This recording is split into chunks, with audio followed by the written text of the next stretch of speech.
ഇനി സ്വാമിജിയോട് എനിക്ക് ചോദിക്കാനുള്ളത്, അദ്ദേഹം ഈ പറഞ്ഞ ഈ ധർമാനുഷ്ഠാനത്തെ ജീവിതത്തിൽ പ്രാവർത്തികമാക്കിക്കൊണ്ടിരിക്കുന്ന ഒരു മാന്യ വ്യക്തിത്വമാണ്. കാരണം വ്യാസ തപോവനത്തിൽ ഇരുന്നു കൊണ്ട് ഒരു വനത്തിലിരിക്കുകയാണെങ്കിൽ പോലും അദ്ദേഹം ഈ സമൂഹത്തിന്, ലോകത്തിന് ചിലത് കൊടുത്തുകൊണ്ടേയിരിക്കുന്ന ഒരു വ്യക്തിത്വമാണ്.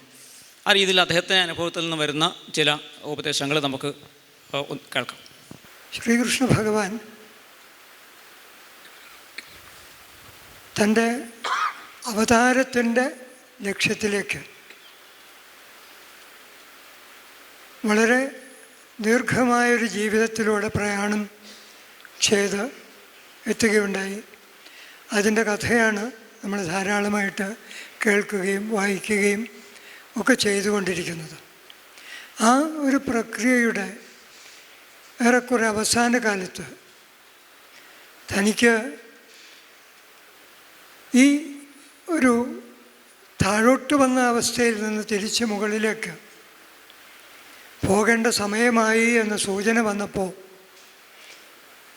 അദ്ദേഹം എടുത്തൊരു നിലപാട്, സ്വന്തം കുലം അത് വേണ്ടതുപോലെ പഠിച്ചിട്ടില്ല, തർക്കവും ശത്രുതയും തകരാറുകളുമൊക്കെയായി കഴിഞ്ഞുകൂടുകയാണ്, അതവസാനിക്കട്ടെ എന്ന് അദ്ദേഹം പറയുകയുണ്ടായി. അതെ, അങ്ങനെ ഒന്ന് അവസാനിക്കണം എന്ന് പറയുന്ന ഒരു സ്ഥിതിയിൽ ഇത് സ്വന്തം കുലമാണ് എന്നൊരു മമത അദ്ദേഹത്തിൻ്റെ മനസ്സിൽ ഉണ്ടായിരുന്നില്ല എന്ന് നമ്മൾ കാണണം. നിർമ്മമനായിട്ട് ഈ ലോകത്തിൻ്റെ ശ്രേയസ്സിന് അരുതാത്തത് അസ്തമിക്കണം, അത് മുഴുവനാകുന്നത് തൻ്റെ കടമയാണ് എന്ന നിലപാടെടുത്തിരുന്നു.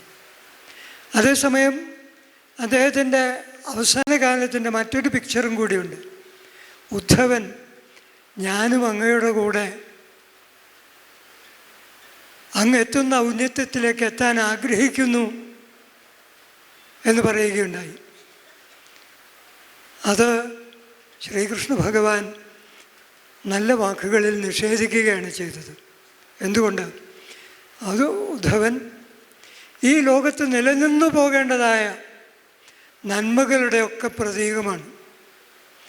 താൻ ഉപദേശിച്ചതും തന്നിൽ നിന്ന് ഗ്രഹിച്ചതുമായതൊക്കെ അതിൻ്റെയൊക്കെ ഒരു മൂർത്തിയാണെങ്കിൽ ആ മൂർത്തി ലോകത്തിൻ്റെ ശ്രേയസ്സിന് ഇവിടെ തുടരണം എന്ന സങ്കല്പം അദ്ദേഹത്തിനുണ്ടായി. എത്ര ശ്രേയസ്കരമായൊരു നിലപാടാണ് അത് എന്ന് നാം കാണേണ്ടതുണ്ട്. അതുതന്നെയായിരിക്കണം നമ്മളുടെ ആത്യന്തിക ലക്ഷ്യവും നമ്മളുടെ അവസാന കാലത്തിൻ്റെയൊക്കെ പ്രവൃത്തിയുടെയും. നിവൃത്തി രൂപത്തിലുള്ള ഡിറ്റാച്ച്മെൻ്റ് ഉള്ളപ്പോഴും വരുന്ന തലമുറയിലേക്കുള്ള സന്ദേശങ്ങളാവട്ടെ, നിർദ്ദേശങ്ങളാവട്ടെ, അവർക്ക് വേണ്ടി നാം പ്രവർത്തിച്ച് കാണിക്കുന്നതൊക്കെ ആവട്ടെ, ഇതൊക്കെ അങ്ങനെ ആവണം എന്നാണ് എൻ്റെ അഭിപ്രായം.